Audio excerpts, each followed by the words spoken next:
You're not stuck. Excuse me! No! No!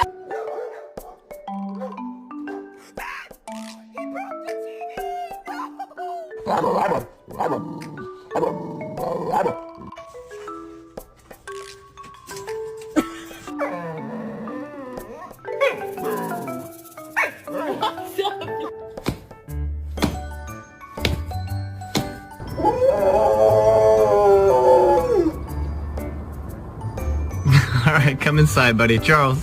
Into their back seat.